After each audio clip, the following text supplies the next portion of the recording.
As of today, I will be living here at Mother Base. Now my real trial begins.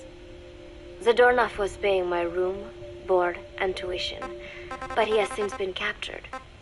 I told the man that with no more money from the KGB, I could no longer afford school. He bought my story, and when I said I would be willing to work, he took pity on me and let me stay. For some reason, Miller really pled my case. That was helpful, but the man is still a fool. His men are no better.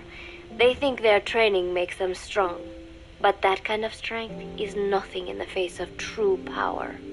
And better yet, they wait on me hand and foot, believing I am just a schoolgirl. Looks like I won't be working too hard after all. Just today, while scouting out the living quarters, I saw a group of them in the corner of the deck making a fuss. Going over for a look, I saw they were feeding a kitten. A bunch of grown hard men, and they're the ones acting like schoolgirls. Look, isn't he cute? What is wrong with them? Disgusted, I just nodded and smiled. I must stay in character after all. I indulged their chit-chat for a few moments. Then one of them asked me to give the thing a name. They had just taken it from its mother. I named it Nuke. I improvised some nonsense about how our compassion for living things can help prevent wars. The men gave me a little fish. I held it out in my palm and the kitten happily ate it up. What a pathetic, feeble creature. It sickens me. Today, Chico invited me to go fishing with the soldiers. I suppose finding one's own food does have its merit, but I prefer not to be involved in such a degrading task. And their prattling on about fishing being fun is nonsense. I'm not here to find playmates. Nevertheless, distasteful as it was, I went along in order to maintain my cover. Chico thrust a fishing pole into my hands, and we went up onto the deck where several soldiers had gathered. They welcomed us warmly. With so few women aboard Mother Base, I'm treated like a princess. No one suspects I am neither a teenager nor a student. It was nice and sunny, with a gentle breeze and waves. As I cast my line and waited for a bite, the soldiers began to ask me all sorts of questions. As always, I answered according to our predefined scenario, feigning a smile. As I sat there feeding them lies, the fish began to bite, and the soldiers began to focus on their prey. Chico had his bait stolen by a fish, and got so angry that he stood up and nearly fell into the sea. Everybody laughed. It almost made me want to join in too. At some point, I got a bite myself. The instant after I felt that first gentle tug, the fish yanked the line with astonishing strength, and I let out a cry of surprise. I thought he was going to be huge. It was my first time fishing, and I was a bit flustered, so the soldier beside me helped by supporting the pole from behind. "Reel it in," they shouted. I nodded, turning the handle as fast as I could. I wondered what kind of fish live below the surface, and thought back to the deep sea dives I had to do as part of training. Those were difficult days, but I remember finding the multicolored fish gliding through the water incredibly soothing. After a hard fight, I pulled it up. To my surprise, it wasn't even half a vara, rather anticlimactic. But I wasn't doing it for fun, so I wasn't the least bit disappointed. Nuke was hovering nearby with an expectant look on his face, so I gave the fish to him. All in all, a thoroughly wasted day. Preparations are coming along nicely. No one suspects me of being the one to let Zadornov out of his cell. Today, Amanda and I taught Cecile how to make gallo pinto. It is a simple home-cooked dish consisting of black frijoles mixed with arroz. It is well known throughout Central America, not just in Costa Rica, so it is no surprise that a Nica like Amanda would be good at making it. But I was raised in the States from a very young age, and can hardly even remember my mother's gallo pinto, having to make chit-chat with that clueless bird lover, and the so-called revolutionary was excruciating. And, clueless or not, I wanted to be especially careful around Cecile, the one who actually recorded that tape. Thankfully, Miller and his men seemed to believe I mistook the tape I found for one my friend made. In any case, one can never be too careful. Anyway, the three of us minced garlic and herbs, then cooked them in a pot with frijoles we'd soaked overnight. While waiting for them to cook, we sautéed onions and arroz in a frying pan. Cecile worked the frying pan according to Amanda's directions, but seemed a bit glum. She does have a knack for cooking, though. She is French, after all. We added water to the pan and watched the arroz begin to steam. While we waited, Amanda shared memories of her mother with us. They had been separated because of Simosa, but the taste of her mother's cooking was still fresh in her mind. When the frijoles were ready, we drained the water, stir-frying them with the rest of the vegetables. Quite a complicated process for home cooking. Nonetheless, it kept them occupied. The longer we sat and talked, the greater the chance of my arousing their suspicions. With women, it is not enough to just bat your eyelashes and giggle. It takes a lot of effort to divert attention. When the arroz was done cooking, we folded it into the frijoles and added salsa, stirring the mixture as it simmered. At this point, for some reason, the conversation turned to romance. Why does it have to be that way whenever women get together and chat? Cecile fancies herself to be well-versed in such matters, and gave Amanda all sorts of advice. It was harmless enough, until, to my irritation, she began pestering me whether there was anybody I liked. Not right now, I said, trying to dodge the question. But she pressed on.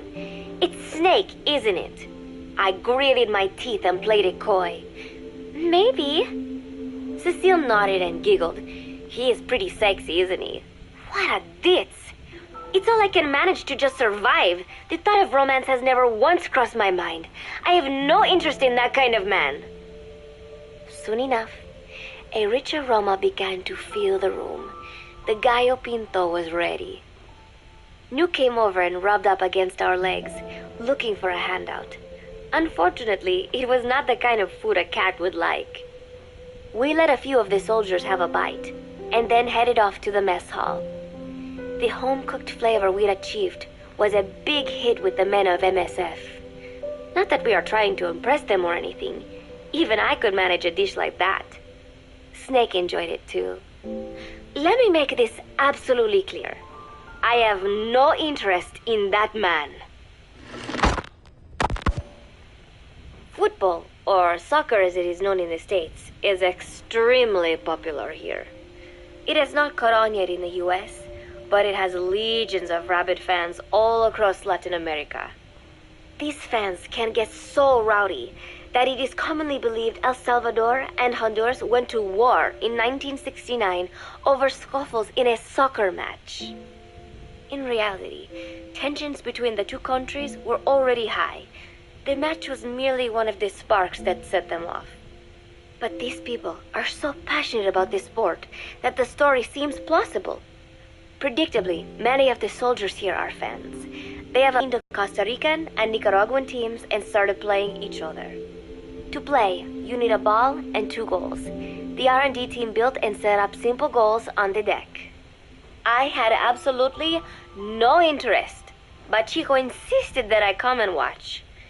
It was not a proper match by any means. The pitch was not even regulation size, but the players and spectators alike got pretty excited. They banged empty cans and shouted cheers through the handmade megaphones. It almost felt like carnival. Huey, the referee, blew a whistle to start the match. The soldiers' training has left them in excellent physical shape, but they lacked the honed skills of professionals and their play was quite rough. Midway through, one of the men collided with another. They started shouting at one another, but Huey stepped in. I thought we had forsaken our countries, become one with the earth, he said, quoting Snake. We are not competing for national pride here, and we are not fighting for the good of any one country. This is not a war. Soccer is a peaceful sport, am I right? The soldiers nodded. They know the pain of war. and they share Snake's vision. Perhaps that is why all this resonates with them. Team Costa Rica was down a man, and somehow I was picked to fill in. Costa Rica had the advantage up until that point. I suppose Huey wanted to keep it balanced. The soldiers agreed with Huey's call. Maybe the Costa Rican players felt an even matchup would be more fun too.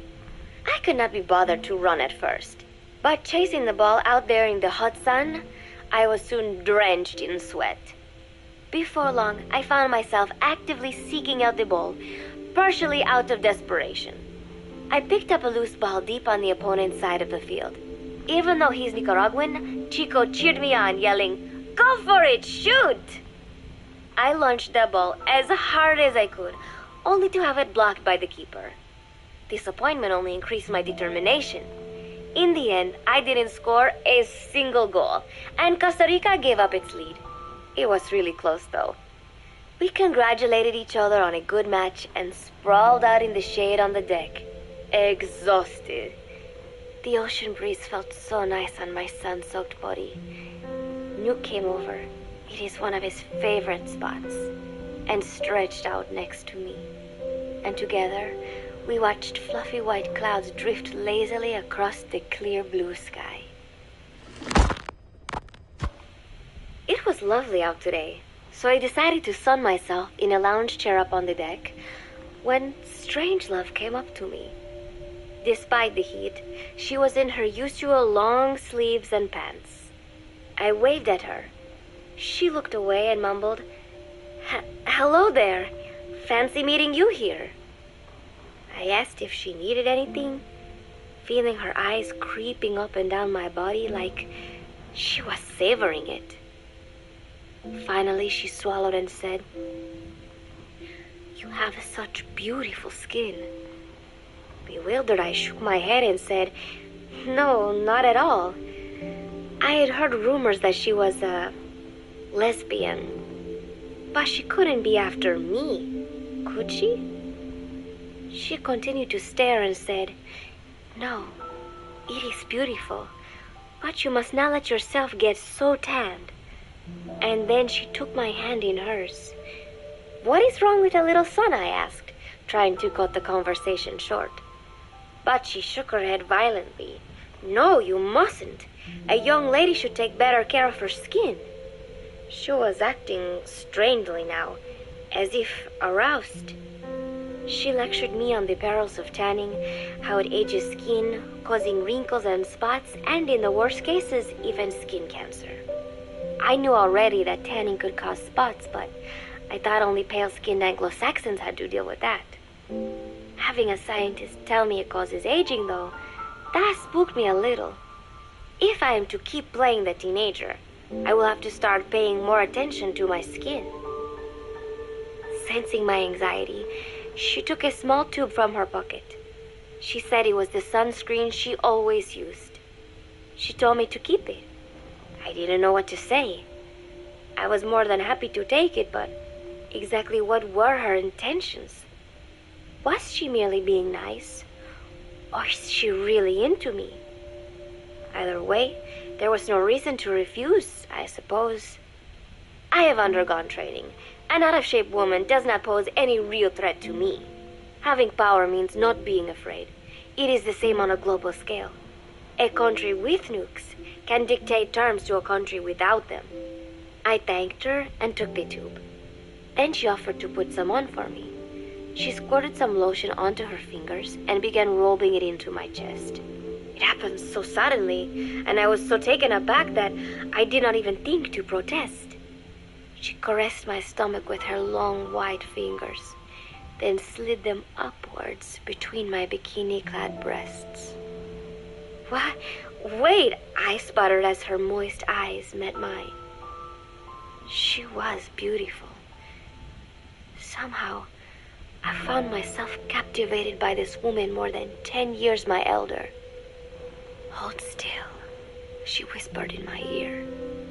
I nodded silently, unable to refuse. My body went limp, motionless, as if in a trance. Gently, carefully, She rubbed the lotion all over my entire body. I shouldn't have enjoyed it, and yet I could not help myself. For a moment, I was spellbound. That woman is dangerous. I had better watch myself. Protecting one's health is an important part of any agent's job. But despite my best efforts, I have caught a cold. Now that I think about it, Mother Base's numbers are on the rise, with soldiers coming from all different places and backgrounds. It is no wonder then that sooner or later someone would bring in a virus. That said, what I have got is just a common cold.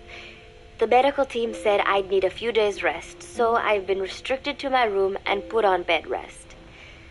I thought I'd gotten used to not having anyone around to relate to, but at times like these, being alone is just miserable.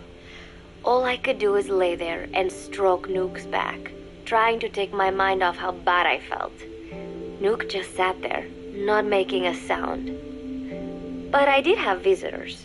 Amanda and Chico, Huey, Cecile, Miller, and a few of the soldiers I've become relatively close to. Amanda made me a soup with herbs she said were good for a cold. Miller told me to take it easy. I will sing you a lullaby, he said, then broke out a guitar and sang some incomprehensible song in Japanese. I did not need to understand the lyrics to know he is an awful singer. Then he said, "You know what is good for a cold? Suppositories. Here, I'll show you." He began to take off his pants, so I threw my tissue box at him to make him go away. Then Strangelove showed up, saying she had some miracle Indian cure. "It has got eucalyptus extract," she said. "It works best if you rub it into your chest." And then she tried to take off my nightshirt. I whacked her with my pillow, and I got rid of her. Chico brought me a little flower in a cup. It had been growing in a little bit of earth that probably found its way on board, stuck to something else. "I found this on the deck. Here, you can have it." He tried to act nonchalant, but I am pretty sure he's got a crush on me. None of them understand. If they thought these little visits would cheer me up, they were wrong. Tonight, Snake himself came to my room. Like the rest, he believes I am just a schoolgirl and treats me as such. "Why did you abandon your country?" I asked him. "Why create the MSF?" Of course, I knew the answers already, but I wanted to hear it from him. As I had imagined, he was not exactly forthcoming. All he would say is that his country abandoned him because all he could do was fight, and that is why he needed the MSF, because that is all he is any good for. Then he said, "Fighting is the only thing I understand, but that does not mean I have got a grudge against those who believe in peace. I am not one of them, and I do not believe in peace. Conflict is in man's nature. We fight our enemies in order to survive." Maybe we are not so different after all, he and I. But that is exactly why I'm going to have to kill him, or else he will have to kill me. When I stop and think about this wretched existence, being killed by a man like that suddenly does not seem like such a bad thing. Every month, Mother Base throws a party for all the soldiers whose birthdays fall in that month. There is something strange about a military organization having parties. Really though, it is just an excuse to drink and make noise.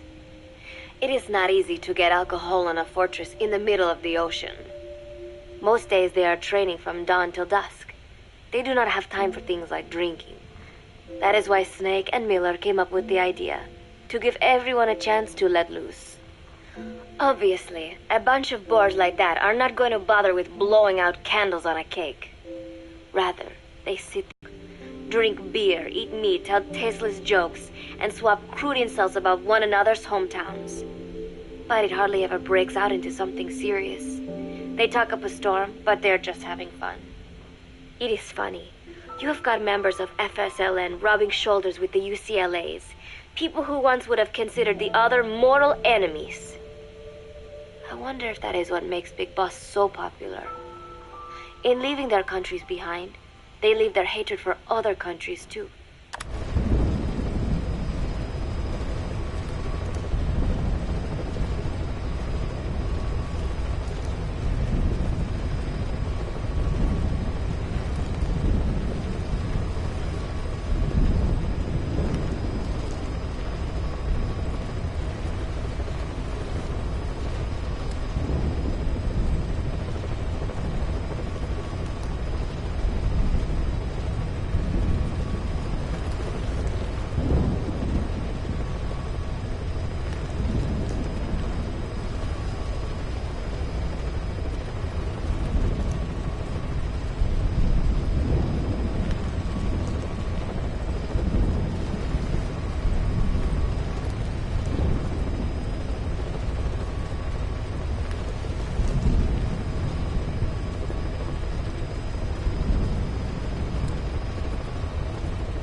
Miller seemed a little protective of me. Hope they're not being too crude, he said. But soon enough, he too was drunk. He yelled, "Come here and take a look at the real Kazuhira Miller," then dropped his pants and mooned everybody. The other soldiers burst out laughing. I have never seen such a crude, ridiculous party before. And yet, all these people, laughing and acting the fool. Is this what they call peace? For some reason, I began to think about all that has happened since I came here. Fishing with Chico, cooking with Amanda and Cecile, playing soccer, having visitors when I caught a cold. When I stop and think about it, my time here has been the most peaceful of my life. But that is about to end. I cannot imagine he will be willing to negotiate. It seems I am to fight the legendary Big Boss. I do not know if I'll be able to beat him. But if I have to choose between death and defying Cypher, I will gladly choose death. The thought of dying does not scare me. But if I disobey my orders, the fear and despair awaiting me will be far worse than anything I can imagine. It was Cypher who took me in as an orphan, gave me food and a place to live. His orders may have been unreasonable, but I will never repay my debt entirely. It seems I have no choice. I must fight this man. I must fight Snake. Do you know Miller, Snake's right-hand man? Apparently has got at least one serious weakness. He is an insatiable womanizer. He does not bother me, most likely because he considers teenagers off limits. But he has hit on every single one of the few female soldiers here at Mother Base. They ought to be telling him where to stick it, but end up falling for it so easily. I think some of it stems from the fact that he is actually not that bad looking. Anyway, today, that nasty habit got him in trouble. He and Snake got into one of their rare fights, and I was there to see it. They burst out of the showers, completely naked, trading punches. I am no child. The sight of a naked man does not make me blush, but this was something else. "Maybe this'll teach you," Snake yelled as he slammed his fists into Miller's chest. I heard later that apparently he'd been two-timing someone, and that same someone had gone to Snake with her troubles. As I see it, it is her own fault for letting herself be deceived like that. If she is too dumb to see through Miller's lies, then she got what she deserved. But this was not the first time it had happened, or the second, and Snake read Miller the riot act. Miller argued back, and what began as a shouting match turned into a fist fight. "You son of a bitch," Miller yelled as he swung. "Not bad," said Snake, smiling, "but not good enough." And then he was back on the offensive. They had already been at it pretty hard in the showers, and their bodies were covered with bruises. Both of these men had been trained for war, their bodies deadly weapons. They were each bleeding from a dozen places. All this from a fist fight. Even so, it was far less gruesome than if they had given it their all. It was obvious that one of them would be dead were they fighting for real. Miller took another swing, yelling, "Try this then!" Snake parried, then responded in kind, but I could tell he was not aiming for anything vital. "You are one tough bastard, boss," Miller muttered. A smile crept across his face as he caught his breath. And then they went right on fighting. Blood and sweat flew off their glistening bodies. It was combat without hatred or hostile intent. I had never seen violence like this before. And yet, it was more than just a friendly tussle. They were utilizing every technique they knew. It was not a sporting match. They were not playing by the rules.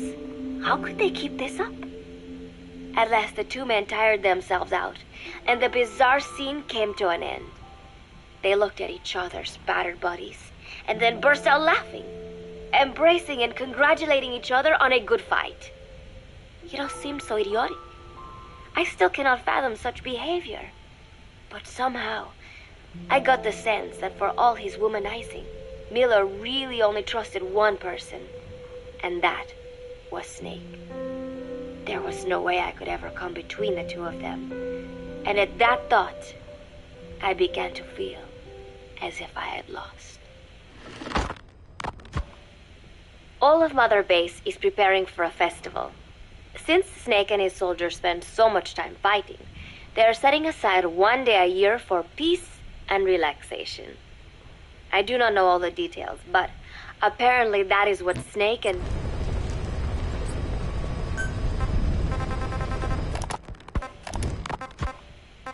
All of Mother Base is preparing for a festival.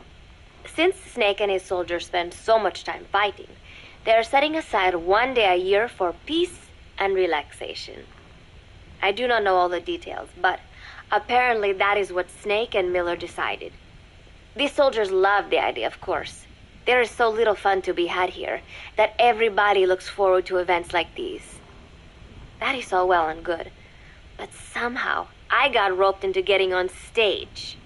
"Come on, we even both have peace in our names," said Miller. "And Zadarnov, that old Ruski's name, has something to do with peace too, right? Hey, as long as we're having a day of peace, we ought to get an act together. The Three-Piece Band." I thought he was joking. He then proceeded to share his idea without bothering to check with me. And now, I am slated to sing. Apparently, he had heard me on the deck one day, and since then he's wanted to form a band. Everybody's looking forward to it, so there is no way for me to back out now. I have never done anything like this. but it does feel kind of nice to know that people are looking forward to it. I mean, it cannot be any worse than Miller's singing, but modifications to Zeke are already finalized, and I must complete my mission. Betray Cypher now, and I will face a fate far worse than death. Still, there's no need to put things in motion just yet. What difference would it make to just wait a little while longer? A whole day of peace. The mission can wait until after that. Can it not? I know I am only delaying the inevitable. When the day comes, one of us will have to die. Snake or me. But still, if I could just come up with some way to stall Cypher, at least until our day of peace. When did I start having thoughts like this?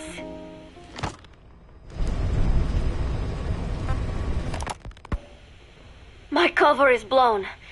They know nothing of Cypher or my true objective, but they know I am a spy. There is no more time left. I must act now. I must complete my mission. How did it come to this? All I wanted was 3 more days. Just 3. Miller's already finished writing the song. It is called Love Deterrent. It is about a girl who cannot express her true feelings. I've been practicing. I am no pro, but I was pretty sure I would do a decent job. And now this. Cypher found out that Zeke was complete. He must have someone inside Mother Base besides me, spinning his tightly wound web of control, leaving no room for individual will. Typical. When they found out Zeke was complete, I was ordered to execute the operation immediately. If I was going to enjoy just 1 day of peace, I had to ensure the plan could not move forward. I tried to sabotage Zeke. I thought by damaging the drive system, they would have no choice but to delay their plans. I waited until midnight, and then snuck into the hangar. There would be trouble if it looked like sabotage. I selected one of the drive system's load-bearing parts and carefully worked to warp its shape. The leg's drive system requires a high degree of precision to operate. Even the smallest deviation would have done it. Then, Chico walked in. Maybe it was one of those nights where he could not sleep. In any case, he saw me, panicked, and took off running. It would have been easy to kill him, but I could not. I know he likes me. It is not as if I would ever have an interest in a child like him, but I could not pull the trigger. Not at him, not in the back. Will he tell them? Or is there a chance he will keep it a secret? Protect me? No. He knows now. Knows I am not who he thought I was. He ran without even questioning what I was doing. There is no chance he does not know. And soon, all I have built here will end. And if Cypher has another agent among them, if he finds out I tried to sabotage Zeke, this place will no longer be my heaven. Then it is settled. I make my move now. Chico walked in before my sabotage was complete, so Zeke should still be operational. It might not run at full speed or power, but I do not have time to fix that. Without Zeke, I do not have a chance in hell of winning. I must act fast before Chico sounds the alarm. I knew it would come to this. I just did not think it would be so soon. It is time, Zeke. Metal Gear Zeke. Activate.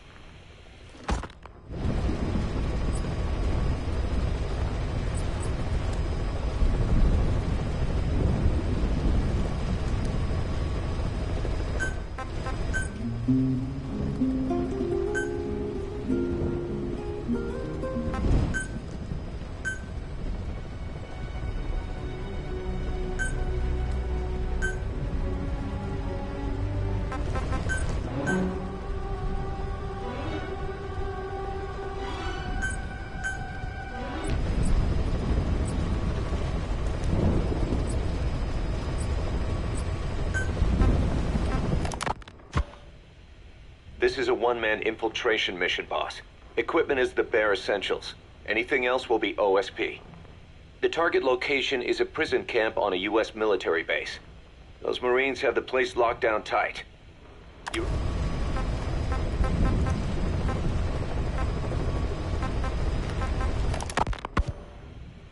Snake, yesterday we received official communication from the IAEA.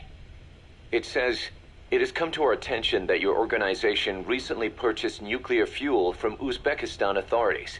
We request permission to inspect your facilities. What a load of bullshit. Yeah, they're after Metal Gear Zeke's nuclear warhead. I'm betting this is payback from Cypher after Paz's leak. Using the UN. There's no telling how much influence they have.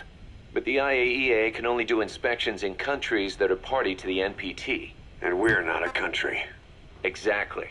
We haven't signed a safeguards agreement with the IAEA over peaceful nuclear use, and we're not obligated to report any nuclear material we have, nor information about any nuclear facilities. The IAEA has no authority to inspect us. But despite all that... That nuke's our last line of defense. We don't want to announce we have it until the world is preparing to wipe us off the map. Until then, we let everyone think we're just a private army with conventional firepower. What's Huey's take? That the problem's how to hide the nuke in Metal Gear. But I gotta tell you, he was all for it. I see. But there's no way we can have the IAEA poking around here. So what do? Ignore them? Send them an official letter of refusal. Say that we're a private organization and we've done nothing to attract this suspicion. You got it.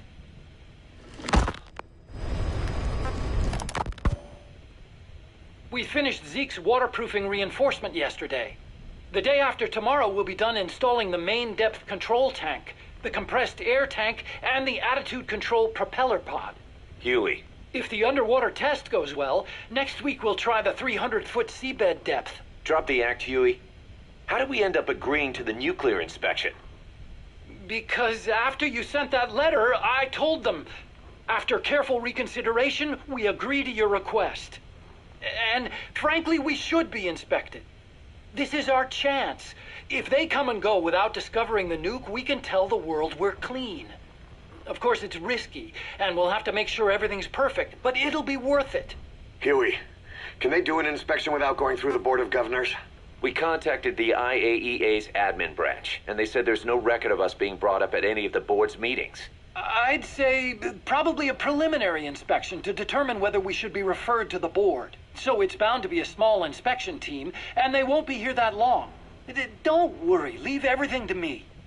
Has the media gotten wind of this?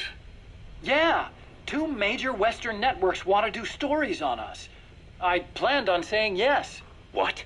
You want to broadcast this place to the world? That's why I agreed to the inspection. This is a golden opportunity. We can use the media to prove to the world we don't have a nuke. Besides, even if we said no, it would just be delaying the inevitable. Kaz, our hands are tied now. Start getting the place ready. Thanks, boss. Don't get the wrong idea. You've set it up so that any more changes of heart will arouse suspicion, that's all.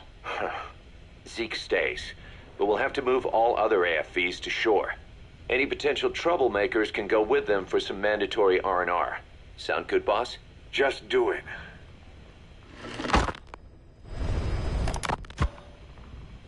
About the inspection, what do we tell the men? The truth. What else? The one thing we don't need to worry about is anyone here spilling the beans about Zeke. Good point. What about the Sandinistas? There's still quite a few of them left on the base. I hate to say it, but it won't look good having Soviet bloc personnel here. The problem is, moving a group that size in a hurry would look even worse. At least Amanda's on assignment in Cuba. They'd recognize her. She should stay put for now. All civilians save Huey will have to return to their countries. Even your Parisian? Of course. We'll get her whatever paper she needs. Dr. Strangelove's departure came at a perfect time. The less Zeke-related staff here, the better. Wait, she left? That's right. You were away on a mission. She left last week. There's nothing cooking in AI weapons research, and Zeke is complete. There was really no reason for her to hang around. I'm surprised Huey let her go that easy. Yeah, his crush on Strangelove was never much of a secret, huh? He followed her everywhere while Zeke was in development. Boy, would she get pissed. But he does have a lot on his mind right now. I've got bigger issues to deal with. That's what he said. That's the spirit, Huey.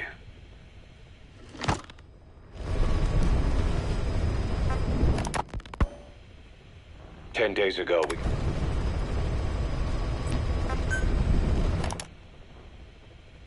I heard about Paz's tapes. Yeah.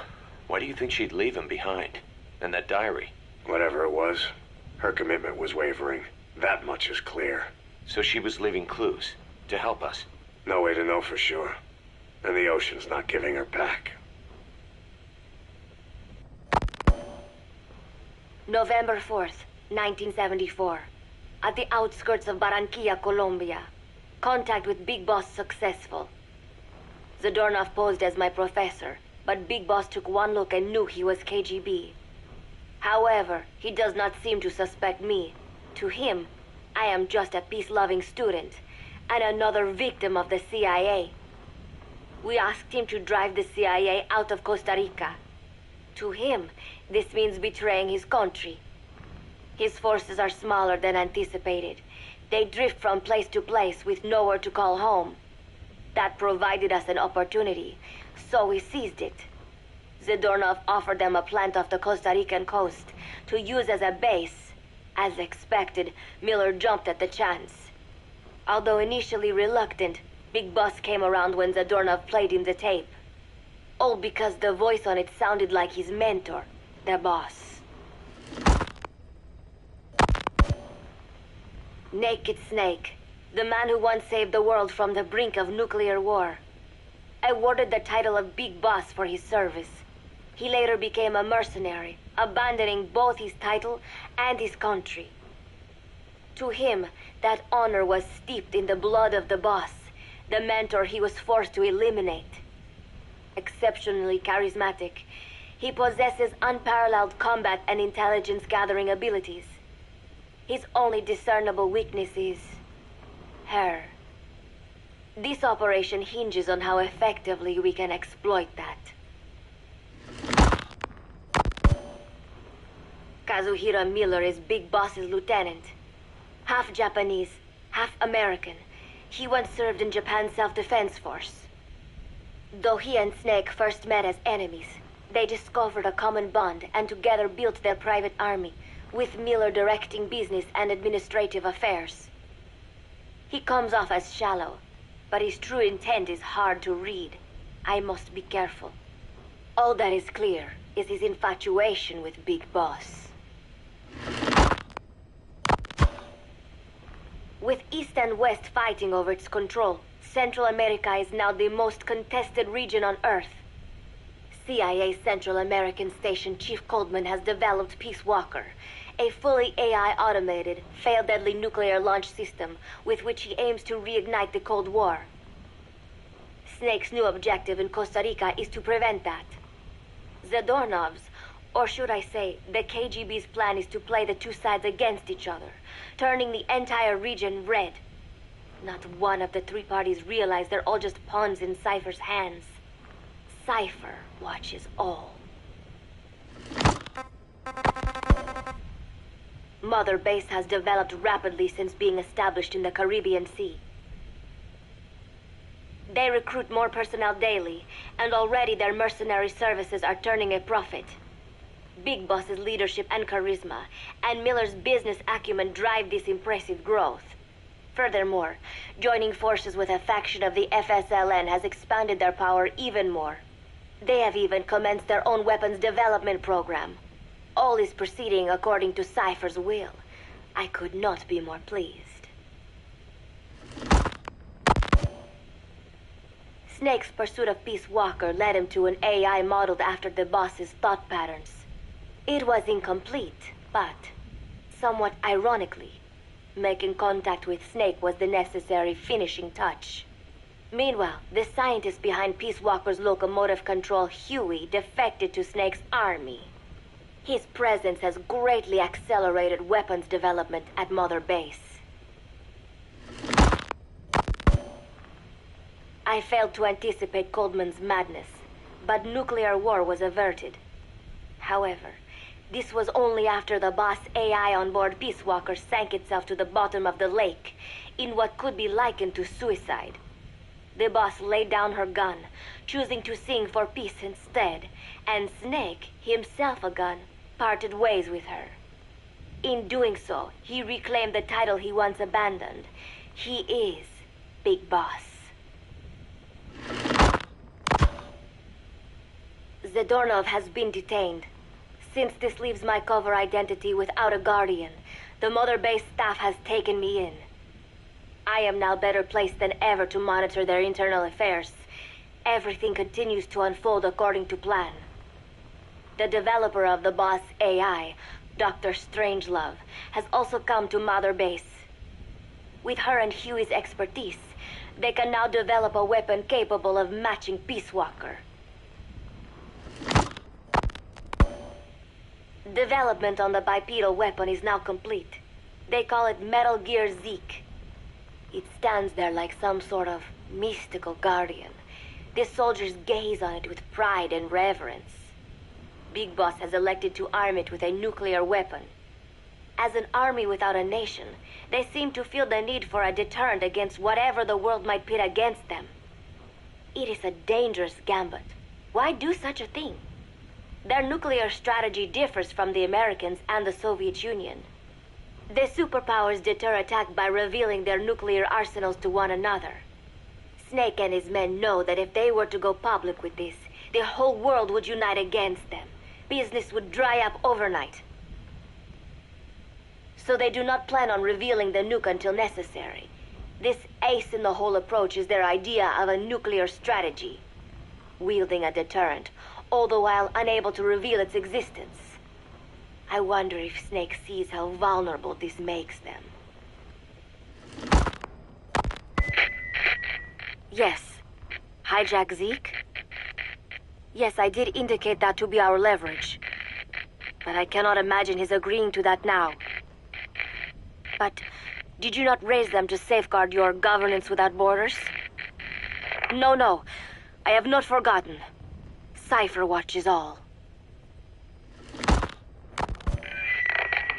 Yes, things are proceeding, but modifying Zeke has not proven easy. I am using Zadornov to buy some time. No, I have not forgotten what you said. However... Well, forgive me for asking, but this is you I am speaking to, isn't it, Cypher?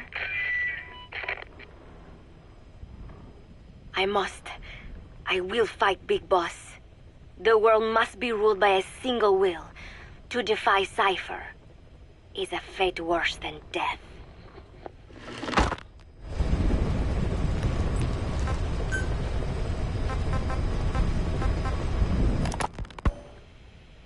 Ten days ago, we got reports that Paz was still alive.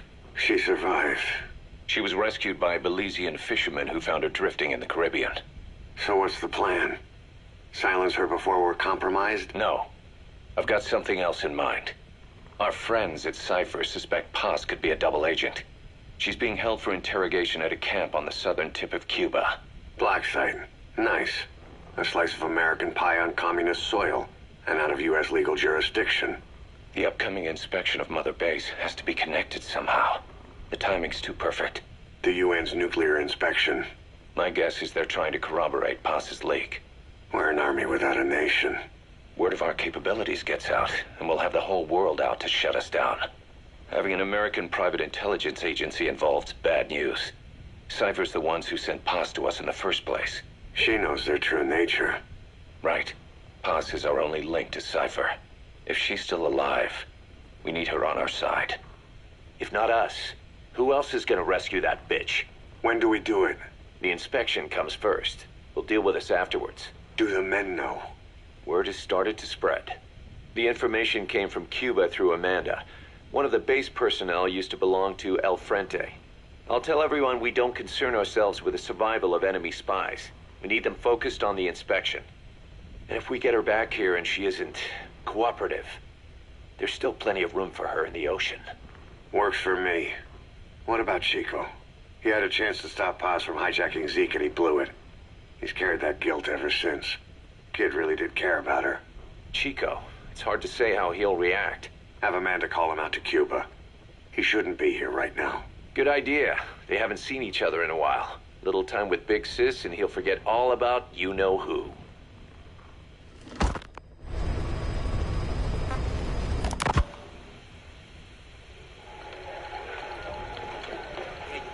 What? Still no sign of Chico? What's going on? It's Amanda in Cuba. Our resupply package arrived, but Chico wasn't with it. Relax, Amanda. I'm sure he's just exploring Havana or something. First time in the big city. Could have gotten carried away. Cos, wait. The boat Chico was on, did it stop anywhere before it got to Havana? Yeah, it had to refuel at Santiago de Cuba. You don't think... Oh, shit. You gotta be kidding me. He does this now? It's 60 miles from Santiago to the prison camp. Chico used to cross the mountains with the older Sandinistas like it was nothing. He'll make that in 3 days. Still, even if he does find his way there... You know how reckless he can be. Chico thinks we've abandoned Paz. That's why he's doing this. We'll start by having the intel detachment in Cuba look for him. We can't let him be captured. There's some cages to the east of a big building. East an old grassy facility. That's where we are. Help me, Snake. It's a setup.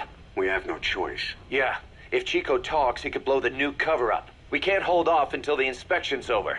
When can we be ready? It'll take at least 16 hours to confirm the flight path and prep a bird. The intel unit has started reconning The inspection.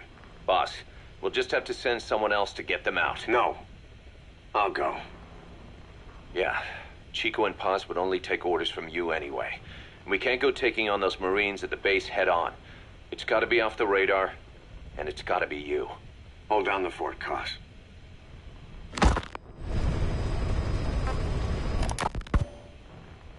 Snake, you can forget about civil liberties where you're headed. God only knows what they'd do to you if you got caught. Do not let that happen. The Cubans leased the land to the U.S. as a gesture for helping them gain independence from Spain. The deal remains in effect until both countries agree to dissolve it, or the U.S. abandons the land. That's why America still operates the base even after La Revolucion. Problem is, it's leased land. Meaning it isn't American soil, so the U.S. Constitution doesn't apply there. That allows them to withhold its civil rights protections. Yeah, that's Uncle Sam's excuse. The area was originally only for detaining refugees from countries like Cuba and Haiti. But a few years ago, the CIA and its like started using it as a black site. Enemies of the state are renditioned there and subjected to extreme forms of interrogation. You can bet Cypher had a hand in that. As you'd expect, American and other Western human rights organizations aren't allowed anywhere near the place. What happens there disappears down the memory hole. Who knows what they're doing to Chico and Paz? I'd like to interrogate her ourselves. But if worst comes to worst, make sure she's dead. Chico, on the other hand, we have to bring back. Fast. He knows too much about us. Cos? The area is surrounded by mines placed by both the U.S. and Cuba, making escape on foot impossible. You're heading into the Lion's Den, Snake. Don't take this one lightly. Come back in one piece. Yeah.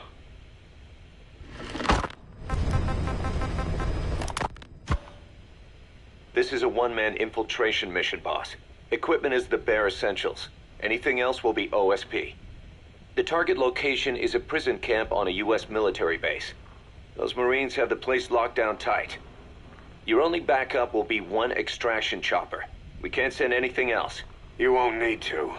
Again, this is infiltration, a sneaking mission. Your number one priority is remaining undetected. Use discretion before engaging any guards you encounter. Be mindful of their sensory perceptions: sight, sound, smell, and pain. Fortunately, these atmospheric conditions will continue until dawn. That should provide you with some cover. At least the weather's on my side.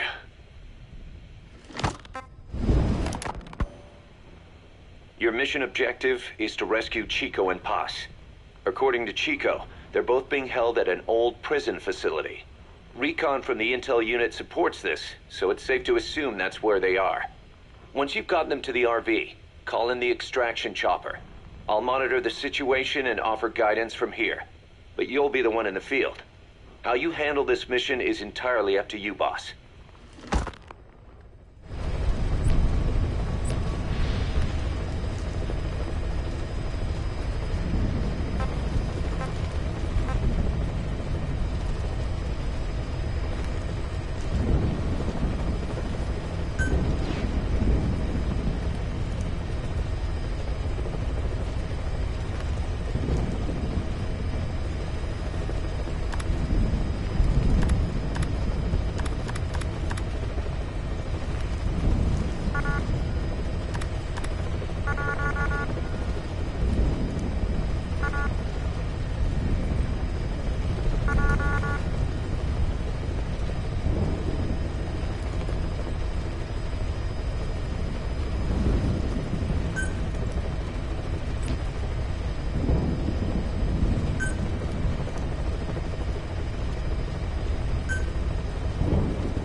She told us everything. Don't worry, I kept my word. She didn't suffer long. Here. You earned it.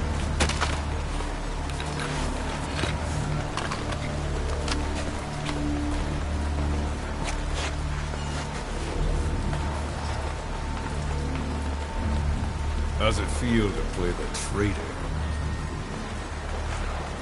No more war games. You're a real man now, soldier.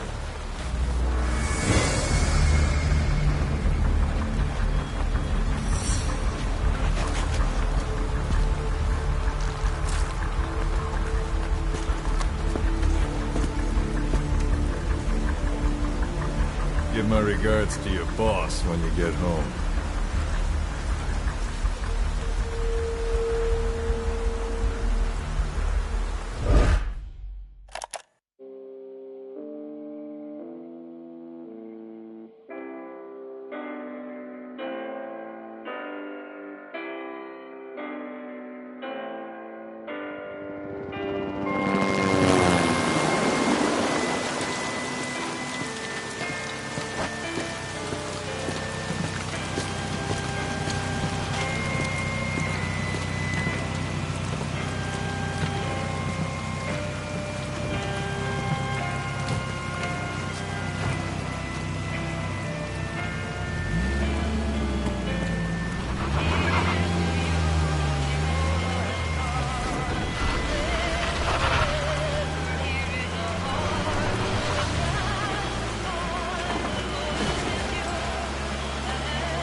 "10 days ago, we got reports that Paz was still alive. She survived. She was rescued by a Belizean fisherman who found her drifting in the Caribbean. So what's the plan? Silence her before we're compromised? No. I've got something else in mind. Our friends at Cypher suspect Paz could be a double agent. She's being held for interrogation at a camp on the southern tip of Cuba. Black site. Nice. A slice of American pie on communist soil, and out of U.S. legal jurisdiction. The upcoming inspection of Mother Base has to be connected somehow. The timing's too perfect. The UN's nuclear inspection. My guess is they're trying to corroborate Paz's leak.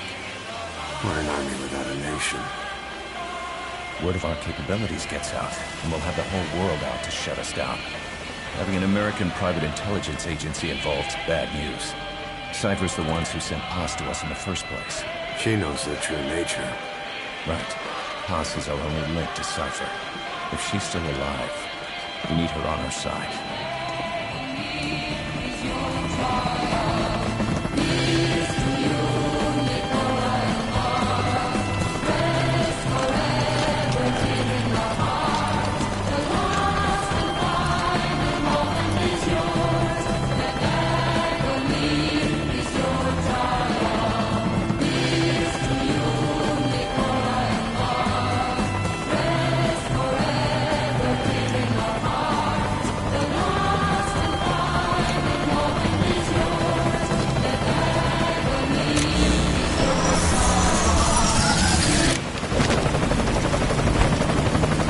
Trojan horse is in!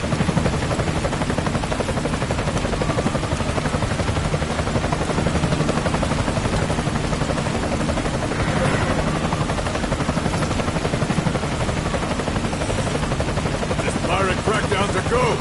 Move!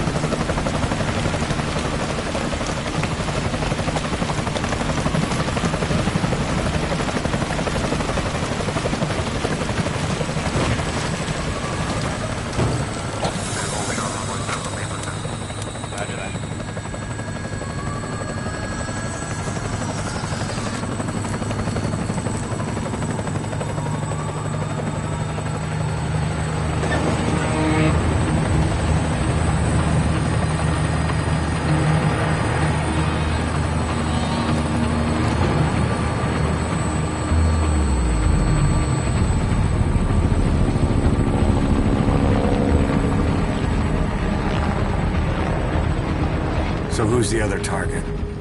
That would be Chico. He's being held in the same area as Paz. Last radio contact was 40 hours ago. Find them both. Bring him back alive. Enter the compound from the south cliff. Secure Chico and Paz, then report back from the rendezvous point.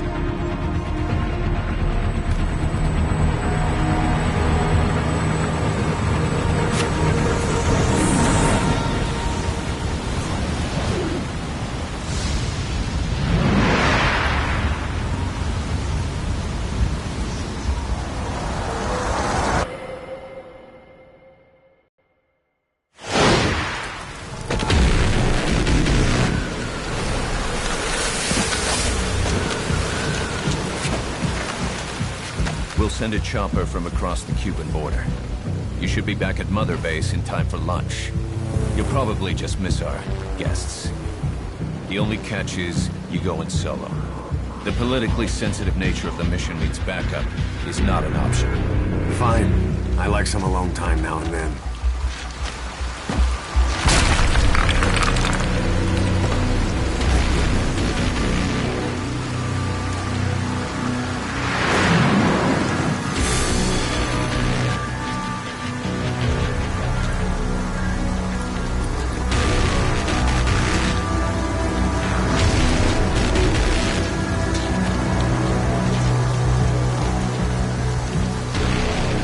I'm in front of the prison camp.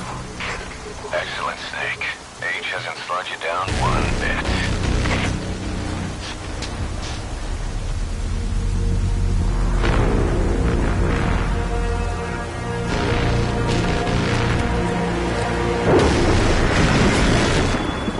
Kept you waiting, huh?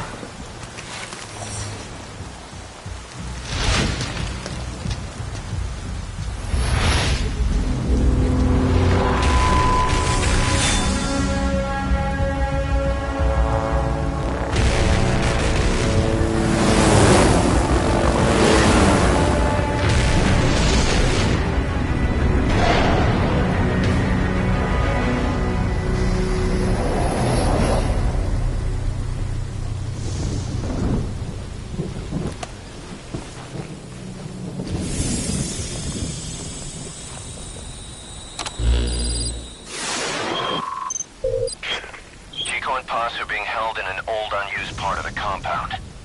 Get inside and head northeast.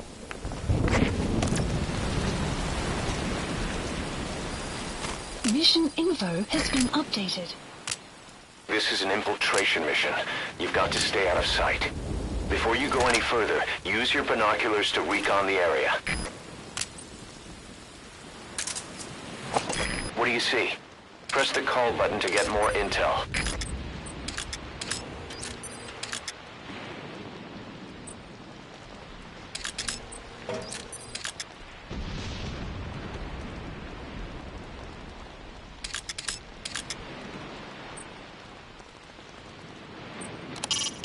There's a door in the fence.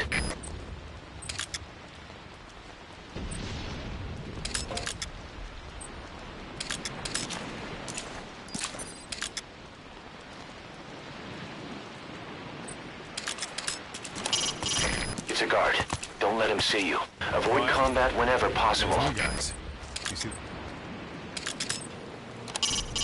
Those are U.S. Marines on watch. Not the type to go easy on intruders.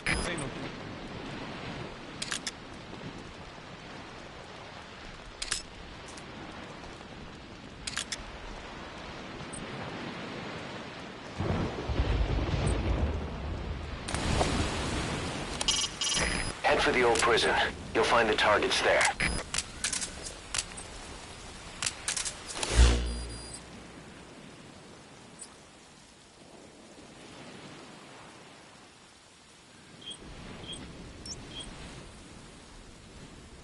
Marker placed. Marker removed.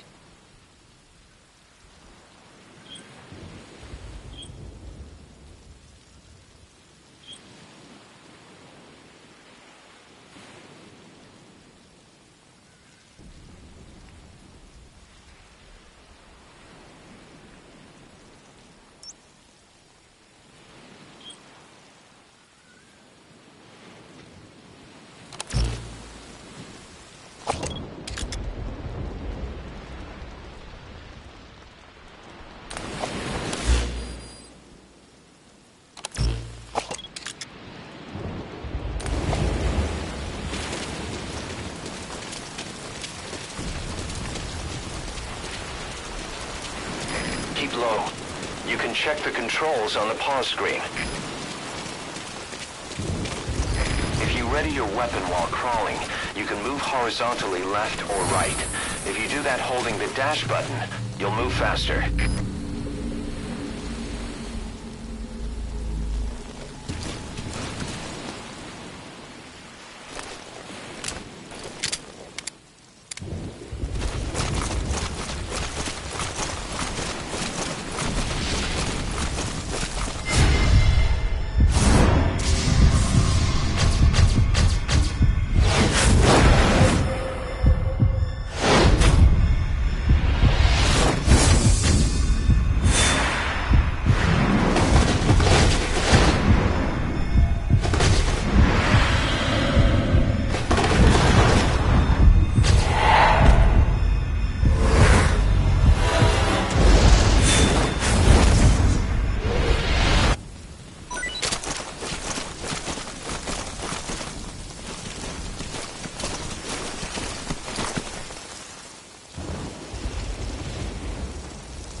east to the old prison area.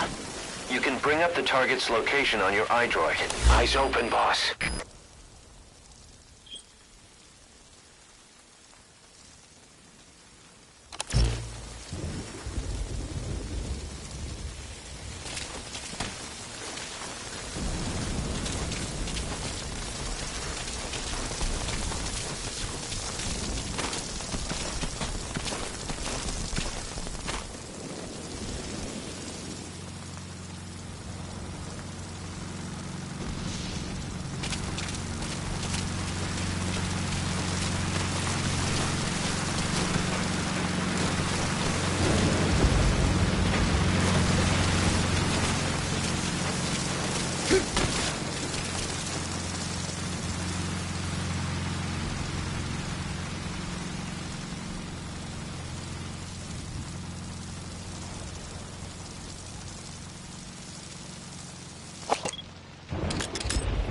Take a good look at the enemy through your binoculars, and you can mark him. Marked enemies can be sensed when nearby, even if there's a wall between you and them. But it only works if you stop and take the time to focus your attention. This helps you maintain situational awareness. Try it. Contact me if you need advice.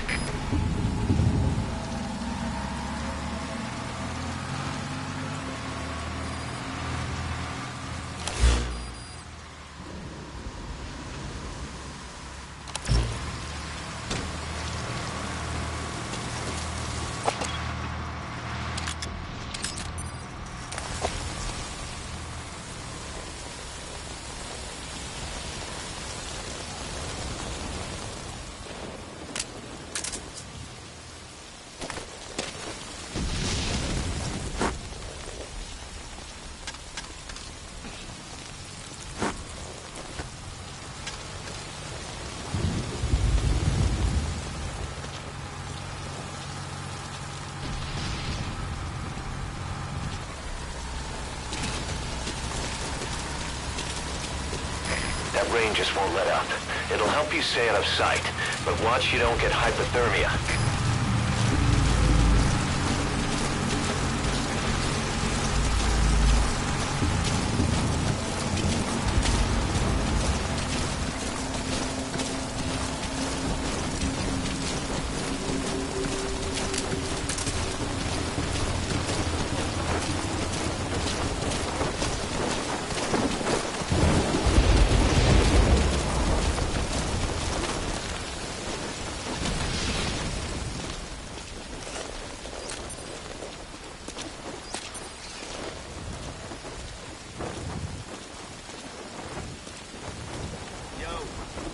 Hear about the special ships guys have been pulling at the old prison area the past 2 weeks?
Yeah, some high-value prison. Get down, dude. It's a great time to find. My buddy was crying on my shoulder. That place is bad. So, you know that. Bring me combatants for instance. Right. CO is turns hair. I feel like I'm living in a prison bed.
Move the bodies of enemies somewhere out of sight.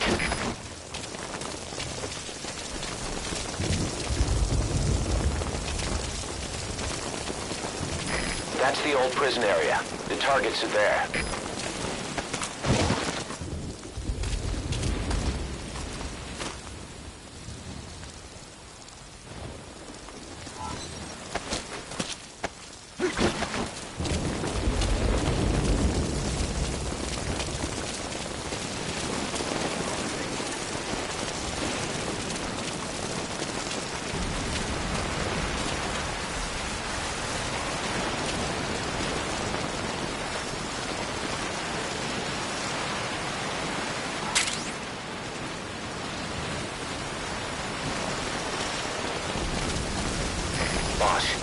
We've been in touch with Amanda. We had her listen to Chico's call for help. She agrees with us. She said, I know my brother and I know when he's lying. She also had a message for you. I'm ready for the worst. Sounded a little too cheerful to me.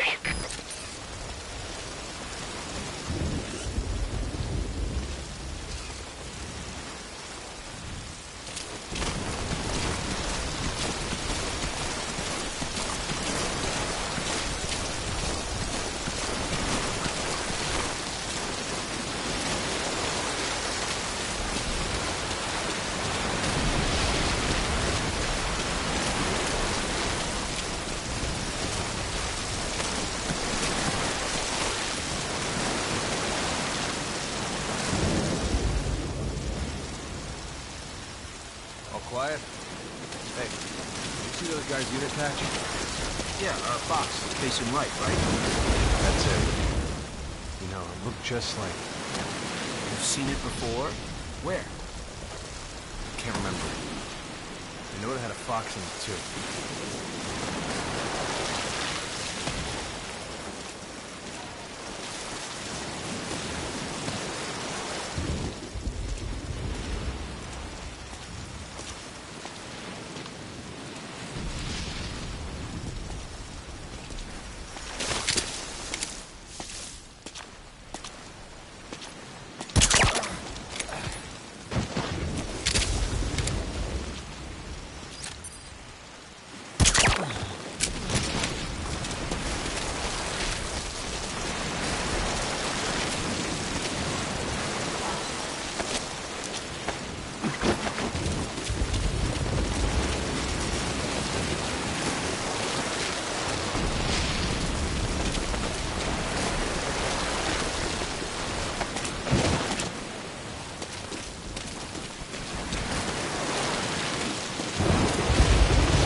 Chico.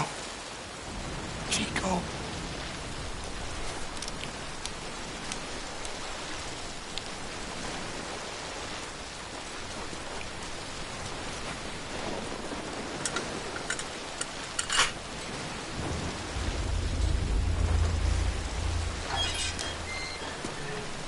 Chico, it's me. No! No! Go away! Hey, go away! Come on, man. Let me out of here, please. Get off me! Get off! Chico, keep it down. Go away! Right over here. Hey, you gotta let me out. You let me out, go! Stay here. Get off me! Get off!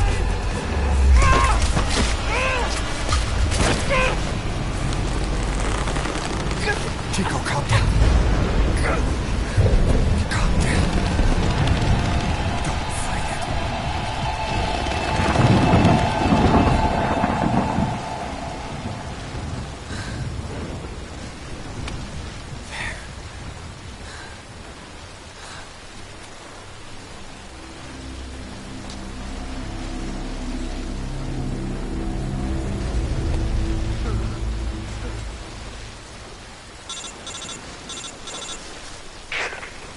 I got Chico.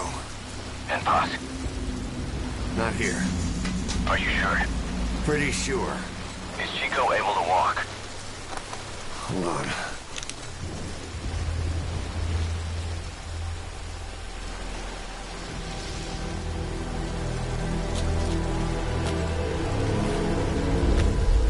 Not gonna happen. You'll have to carry him out there. Okay, boss, change your plans. Haul Chico over to the rendezvous point. We'll get Paz's whereabouts out of him once he's calmed down.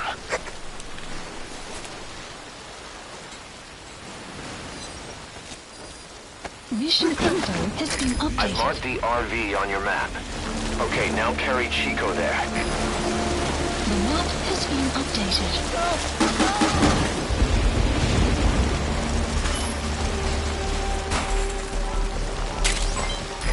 XOF.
Once you don't end up head first in the ocean.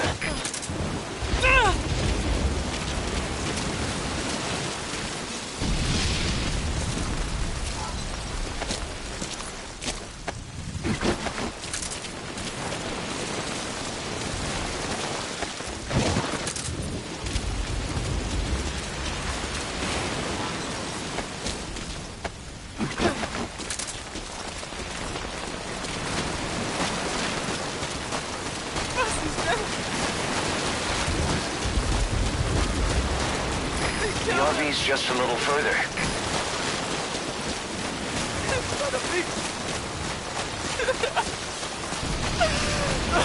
Great. You reached the RV. Put the target down for a minute.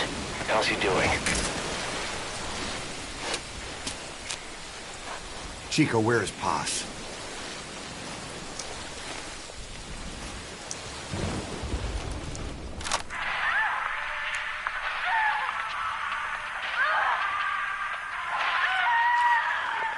She's dead.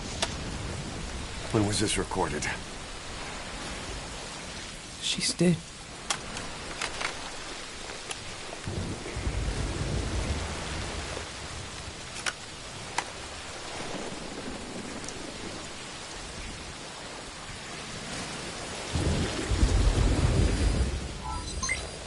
Okay, now use your iDroid to call the chopper for pickup.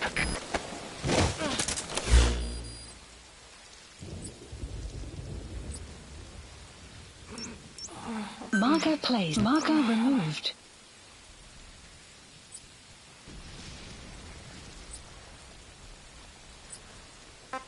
Please select landing zone confirmed. Roger that chopper request. It's headed your way now.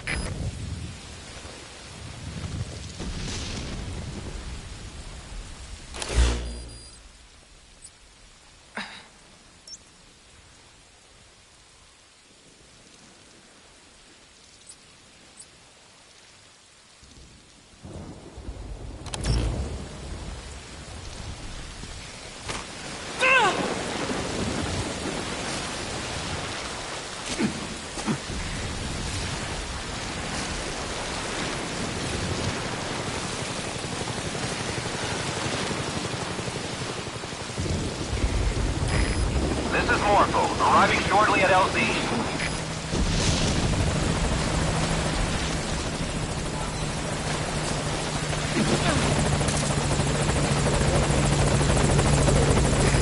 This is Morpho, on station at LZ.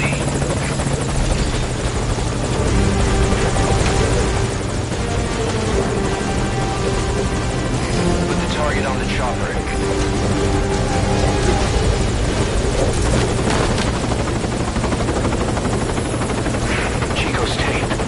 Think it could give us a clue to Paz's location. Use your iDroid to listen to it.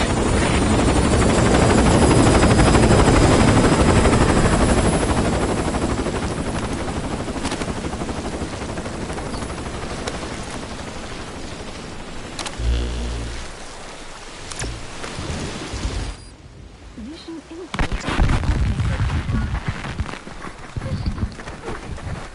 Buzz!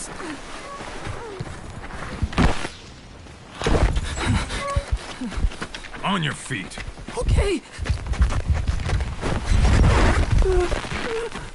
Chico was... Did he leave the tape recording while he was being moved? Paz might be up ahead.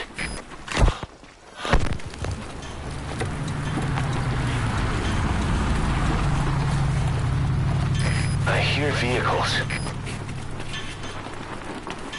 And a flag.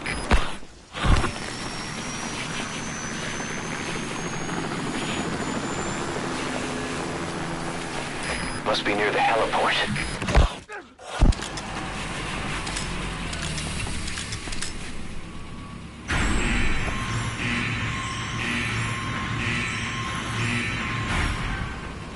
A gate.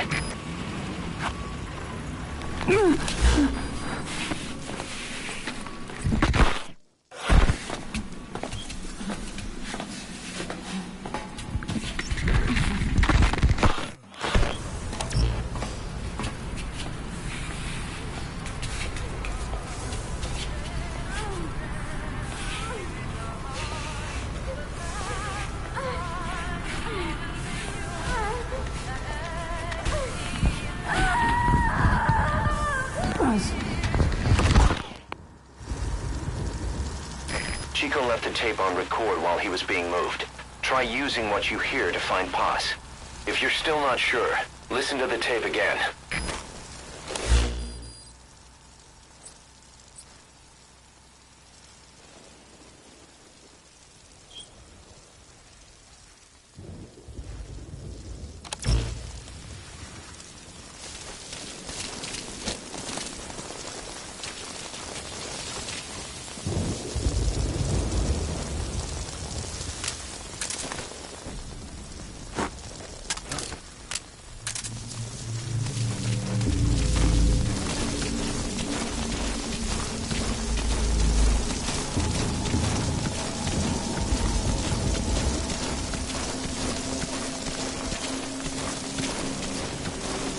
That sound. A flag fluttering.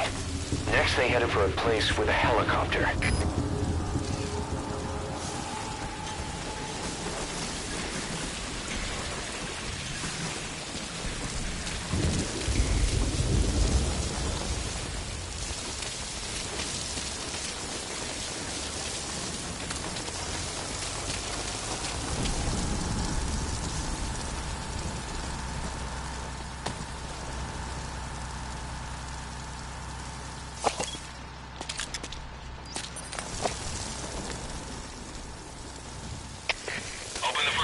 Supply delivery's on its way in.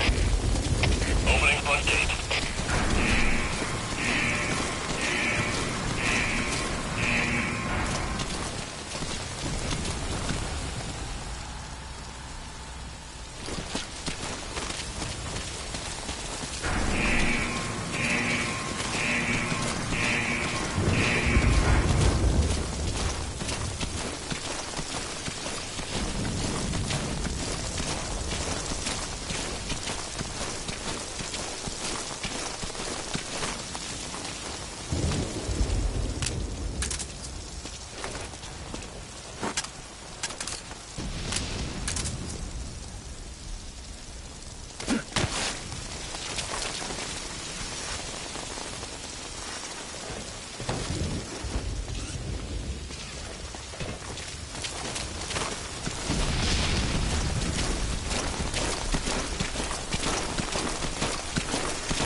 The helipad. That matches Chico's tape.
The surveillance camera.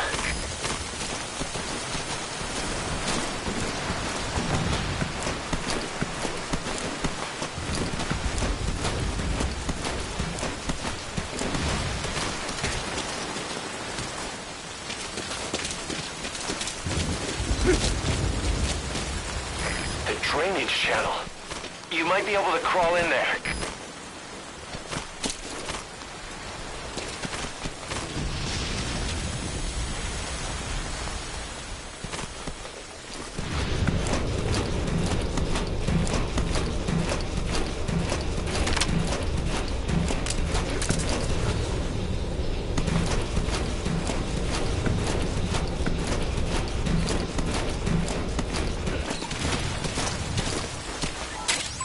Another unit patch.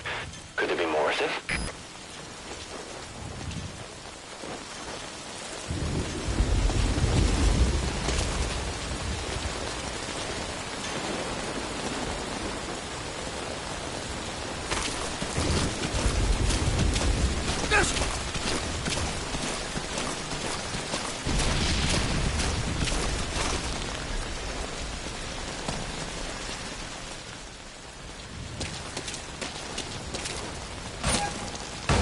That's the admin building. Watch your corners. CQC is effective for dealing with nearby enemies.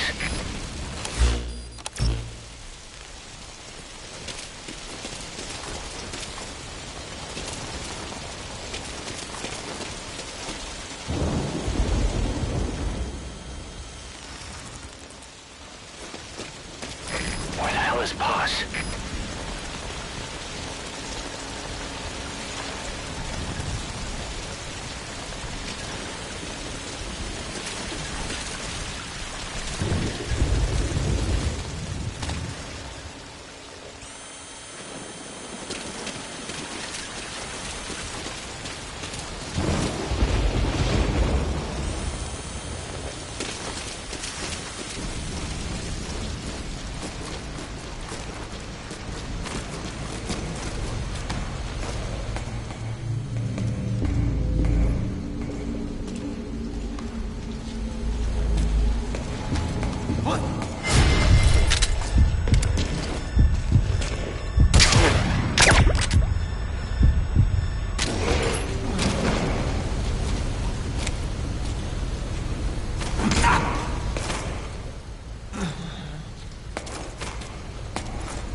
You can now either interrogate him, knock him out, or kill him.